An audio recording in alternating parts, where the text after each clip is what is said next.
Hello hi നമസ്കാരം. ചില സിനിമകളുണ്ട് വിദേശ രാജ്യങ്ങളിലായിരിക്കും റിലീസാവുക. നമ്മുടെ നാട്ടിൽ ലീഗലി ആ സിനിമ കാണാൻ ഒരു മാർഗ്ഗം ഉണ്ടാവില്ല. പക്ഷേ ഗംഭീര അഭിപ്രായമായിരിക്കും. ലോകമെമ്പാടും മലയാളികളുണ്ടല്ലോ. അപ്പോൾ ആ മലയാളികളും കൂടി ഈ സിനിമ കണ്ട് ഗംഭീരമാണേ എന്ന് പറഞ്ഞ് ചിലപ്പോൾ നമുക്ക് പോസ്റ്ററൊക്കെ അയച്ചു തന്നിട്ട് പറയും നിങ്ങൾ ഈ സിനിമ ഒന്ന് കാണണം. എവിടെ നിന്ന് എടുത്ത് വെച്ച് കാണാനാണ്? പിന്നെ ടൊറൻറ്റും ടെലിഗ്രാമും ഒക്കെയാണ് നമ്മുടെ മുമ്പിലുള്ള മാർഗ്ഗങ്ങൾ. അതിലൂടെ സിനിമ കാണാൻ പറ്റും. പക്ഷേ അങ്ങനെ സിനിമ കണ്ടാൽ രണ്ട് കാര്യങ്ങളാണ്. ഒന്ന്, ആ സിനിമ അർഹിക്കുന്ന ഒരു എക്സ്പീരിയൻസ് അങ്ങനത്തെ ഒരു പ്രിൻ്റ് വെച്ചിട്ട് കാണുമ്പോൾ കിട്ടിയില്ലെങ്കിലോ എന്ന് പറയുന്നൊരു കാര്യം. രണ്ട്, അങ്ങനെ സിനിമ കണ്ടിട്ട് ഞാനത് പ്രൊമോട്ട് ചെയ്യാൻ കൂടി ചെയ്ത് കഴിഞ്ഞാൽ ഈ പൈറേറ്റഡ് കണ്ടൻറ്റ് വിതരണം ചെയ്യുന്ന വെബ്സൈറ്റുകളും ഞാനും തമ്മിൽ വ്യത്യാസമില്ലാതായി പോകില്ലേ എന്ന് പറയുന്ന ഒരു ചിന്തയുടെയൊക്കെ പുറത്താണ് അത് ചെയ്യാത്തത്. പിന്നെ അറ്റ കൈക്ക് VPN ഉപയോഗിച്ചുകൊണ്ട് ഇപ്പം ആമസോണിലോ നെറ്റ്ഫ്ലിക്സിലോ നമ്മുടെ രാജ്യത്ത് സ്ട്രീമിംഗ് ഉണ്ടാവില്ല, പക്ഷേ വേറെ രാജ്യങ്ങളുണ്ട്. അപ്പോൾ ഇങ്ങനെയുള്ള മാർഗ്ഗങ്ങൾ ഉപയോഗിച്ചുകൊണ്ടും സിനിമ കാണാനുള്ള സാധ്യതകളുണ്ട്. എന്തായാലും അങ്ങനെ സിനിമ റിലീസായി പല സ്ഥലങ്ങളിൽ നിന്നായിട്ട് കണ്ടിട്ട് ഒരുപാട് ആളുകൾ എനിക്ക് മെസ്സേജ് അയച്ചുകൊണ്ടേയിരുന്നൊരു സിനിമ, ഇതൊക്കെ കണ്ടിട്ടില്ലെങ്കിൽ ഒരു നഷ്ടമാണ് എന്ന് പറഞ്ഞ് കൊതിപ്പിച്ചുകൊണ്ടിരുന്നൊരു സിനിമ ഞാൻ ഇന്ന് നെറ്റ്ഫ്ലിക്സിൽ കണ്ടു. ഈ ജൂൺ മാസം 1-ാം തീയതി മുതലാണ് അത് നെറ്റ്ഫ്ലിക്സിൽ അവൈലബിൾ ആയിരിക്കുന്നത്. 2023 നവംബറിൽ റിലീസായിട്ടുള്ളൊരു ജാപ്പനീസ് സിനിമയാണ് ഗോഡ്സില്ല -1.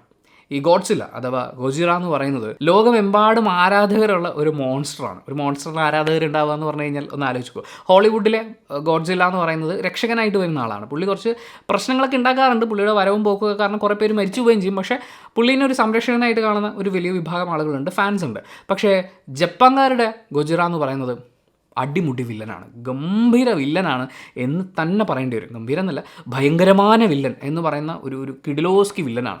ആ വില്ലനെ നമുക്ക് ഈ സിനിമയിൽ കാണാൻ പറ്റുമെന്നുള്ളതാണ് ഗോഡ്സില്ല -1 എന്ന സിനിമയിലൂടെ. ഇപ്പോൾ നെറ്റ്ഫ്ലിക്സിൽ നമുക്ക് ഇംഗ്ലീഷ് ഉണ്ട്, ഹിന്ദി ഉണ്ട്, ഇറ്റാലിയൻ ഉണ്ട്, പിന്നെ വേറെയും ഭാഷകൾ, ജർമ്മനൊക്കെ ഉണ്ട്. പക്ഷേ ഈ പറഞ്ഞ ഭാഷകളിലൊന്നും കാണാതെ അതിൻ്റെ ഒറിജിനൽ ലാംഗ്വേജിൽ വിത്ത് സബ് ടൈറ്റിൽ കാണുമ്പോഴാണ് അതിൻ്റെ ഒരു പഞ്ച് നമുക്ക് കിട്ടുക എന്ന് ഞാൻ വിശ്വസിക്കുന്നു. എനിക്ക് അങ്ങനെയാണ് ഒരു പഞ്ച് കിട്ടിയത്. ലിപ്പ് ഒരു സൈഡിലും ഡയലോഗ് വേറെ സൈഡിലും പോയി കഴിഞ്ഞാൽ അതിനൊരു ഗുമ്മുണ്ടാവില്ല. പിന്നെ ഓസ്കാർ അവാർഡ് ബെസ്റ്റ് VFXന് കിട്ടിയതും പിന്നെ $113 മില്യൺ കളക്ഷൻ നേടിയതും. കളക്ഷൻ പറയുക എന്നുള്ളതാണല്ലോ ഇപ്പോഴത്തെ ഒരു പ്രധാന ഫാഷൻ എന്ന് പറയുന്നത്. എന്തായാലും $113 മില്യൺ കളക്ഷനൊക്കെ തിയേറ്ററിൽ നിന്ന് സ്വന്തമാക്കിയതിനു ശേഷം OTT പ്ലാറ്റ്ഫോമുകളിലേക്ക് വന്നിരിക്കുകയാണ്. ഈ സിനിമ ഒരു അടിപൊളി എക്സ്പീരിയൻസ് ആണ്, ഗംഭീര എക്സ്പീരിയൻസ് ആണ്. പക്ഷേ ആ എക്സ്പീരിയൻസിന് നമുക്ക് കൂടുതൽ വാല്യൂ തോന്നി പോകുന്നത് ഹോളിവുഡിൽ അവർ അവതരിപ്പിച്ചുകൊണ്ടിരിക്കുന്ന ഈ അടുത്ത കാലങ്ങളിൽ വരുന്ന ഗോഡ്സില്ല ഉൾപ്പെടുന്ന സിനിമകളാണ്. അതിലെ പ്രശ്നം എന്താണെന്ന് വെച്ച് കഴിഞ്ഞാൽ ഫാൻസിനെ തൃപ്തിപ്പെടുത്താൻ വേണ്ടിയിട്ട് അവർ കഥകൾ ഉണ്ടാക്കുന്നതാണെന്ന് പലപ്പോഴും തോന്നിപ്പോകും. ശരിക്കും കഥ തന്നെ ഇല്ലെന്നേ. ഒരു വില്ലൻ വരുന്നു, അപ്പം ഇതിന് വേണ്ടിയിട്ട് നമ്മളൊന്നിക്കണം. ഈ രണ്ട് സൈഡിലും ഫാൻസ് ആയിപ്പോയി. കിങ് കോങ്ങിനും കുറച്ച് ഫാൻസ് ഉണ്ട്, ഗോഡ്സില്ലയ്ക്കും ഫാൻസ് ഉണ്ട്. അപ്പോൾ ഇവരെ തൃപ്തിപ്പെടുത്തിക്കൊണ്ട് മുന്നോട്ട് പോകുക എന്നുള്ളതാണ്. ഒരാളെ വിന്നറാക്കി കാണിക്കാൻ പറ്റാത്ത അങ്ങനത്തെ ഒരു ബാലൻസിങ് പരിപാടിയാണ് ഇവർ നടത്തിക്കൊണ്ടിരിക്കുന്നത്. അതുകൊണ്ട് തന്നെ അവസാനം വന്ന സിനിമയൊന്നും എനിക്ക് അങ്ങനെ ഒരു ജിൽ ഫീൽ തന്നില്ല. അപ്പോഴാണ് ഒരുപാട് പേര് സജസ്റ്റൊക്കെ ചെയ്ത ഈ സിനിമ നെറ്റ്ഫ്ലിക്സിൽ വന്നിട്ട് കാണുന്നത്. ഇതിൻ്റെ ഏറ്റവും വലിയ പോസിറ്റീവ്, എനിക്ക് ഗംഭീരമായിട്ട് ഈ സിനിമ ഇഷ്ടപ്പെടാനുള്ളൊരു കാരണം ഇതിനകത്ത് നല്ലൊരു കഥയുണ്ടായിരുന്നു എന്നുള്ളതാണ്. എന്ന് വെച്ചാൽ വെറുതെ ഒരു കഥയല്ല, ആ നാടിൻ്റെ, അവിടുത്തെ ജനങ്ങളുടെ, അവരുടെ ചരിത്രത്തിലൂടെ, ആ ചരിത്രത്തിൽ ഒരുപാട് ആളുകൾ അനുഭവിച്ച വേദനകളിലൂടെ, അതിൽ നിന്ന് അവരെല്ലാവരും ഒരുമിക്കാൻ കാരണമായിട്ടുള്ള ആ ഒരു ഫീലിലൂടെ അങ്ങനെ മുന്നോട്ട് പോകുന്ന ഒരു ഗംഭീര കഥ ഇതിനുണ്ട്. അതുകൊണ്ട് തന്നെയാണ് ഗോഡ്സില്ല എന്ന് പറയുന്ന വില്ലനെ അവർക്ക് അത്രയും അടിപൊളി വില്ലനായിട്ട് അവതരിപ്പിക്കാൻ പറ്റുന്നത്. കാര്യം ഇത്രയും നല്ല മനുഷ്യരുള്ള, ഇത്രയും നല്ല കാര്യങ്ങൾ നടന്നുകൊണ്ടിരിക്കുന്ന, വേറെ പ്രശ്നങ്ങളിൽ നിന്നൊക്കെ കരകയറിക്കൊണ്ടിരിക്കുന്ന ഒരു കൂട്ടമാണ്. അവരെ ദ്രോഹിക്കാൻ വീണ്ടും ചെല്ലുന്ന വില്ലൻ എന്ന് പറയുന്ന അങ്ങനത്തെ അത് അടിപൊളിയായിരുന്നു തന്നെ. ആ കഥ എഴുതിയവനെ സമ്മതിച്ചു കൊടുക്കണം. ഈ ഓസ്കാർ ഇതിൻ്റെ സ്റ്റോറിക്ക് കൊടുക്കണം എന്നാണ് ഞാൻ പറയുക. ഈ സിനിമയൊക്കെ കണ്ടു കഴിഞ്ഞപ്പോൾ പല ഭരണാധികാരികളൊക്കെ ആയിട്ട് കമ്പയർ ചെയ്യുകയാണെങ്കിൽ ഈ കെട്ടിപ്പിടിച്ചും വെട്ടിപ്പിടിച്ചും മണ്ണിന് വേണ്ടി യുദ്ധം ചെയ്യുക എന്ന് പറയുന്നതല്ലല്ലോ. ജനങ്ങളെ ഓർക്കുക, അവർക്ക് വേണ്ടി പ്രവർത്തിക്കുക എന്നുള്ളതാണ് ഏറ്റവും പ്രധാനപ്പെട്ട കാര്യം. MCUവിൽ പറയില്ലേ, ആസ്ഗാർഡ് എന്ന് പറയുന്നത് ഒരു പ്രദേശമല്ല, ജനങ്ങളാണ്. അതവിടെ നിൽക്കട്ടെ. ഗ്രാഫിക്സിലേക്ക് വരാം. ഓസ്കാറിൽ ബെസ്റ്റ് VFX ഒക്കെ കിട്ടിയിട്ടുള്ള സിനിമയാണ്. എന്നെ സംബന്ധിച്ച് ഗോഡ്സില്ലയുടെ നടത്തത്തിലൊക്കെയുള്ള ആ ഒരു ഫിസിക്സ് പരിപാടിയൊക്കെ ഉണ്ടല്ലോ, നമ്മൾ ഈ ഹോളിവുഡിലെ പരിപാടിയൊക്കെ കണ്ടിട്ടുള്ളതുകൊണ്ട് ഇതിലേക്ക് വരുമ്പോൾ അത്രയ്ക്ക് അങ്ങോട്ടായോ. പിന്നെ ഒരുപാട് ഈ ടെലിവിഷൻ വിഷ്വൽസൊക്കെ നമ്മൾ സിനിമയിൽ കാണുമല്ലോ. അപ്പോൾ അങ്ങനെ കാണുമ്പോഴൊക്കെയുള്ള ആ ഗോഡ്സില്ലയുടെ മൂവ്മെൻറ്റും കാര്യങ്ങളൊക്കെയാണ്. അതായത് ആ ക്ലാസിക് ഗോഡ്സില്ല പരിപാടിയാണ് ഇതിനകത്തുള്ളത്. എനിക്ക് പേഴ്സണലി അത് അത്ര പെർഫെക്ഷനായിട്ട് ഫീൽ ചെയ്തോ എന്ന് ചോദിച്ചു കഴിഞ്ഞാൽ ആ മേക്ക് ബിലീഫ് എന്ന് പറഞ്ഞ പരിപാടിയില്ലേ, സിനിമ കണ്ടുകൊണ്ടിരിക്കുന്ന സമയം അത്രയും നമ്മൾ അതിനെക്കുറിച്ചൊന്നും ചിന്തിക്കാത്ത രീതിയിൽ നമ്മളെ പിടിച്ചിരുത്തുക എന്ന് പറയുന്നത് അത് അവർ വെടിപ്പായിട്ട് ചെയ്തിട്ടുണ്ട്.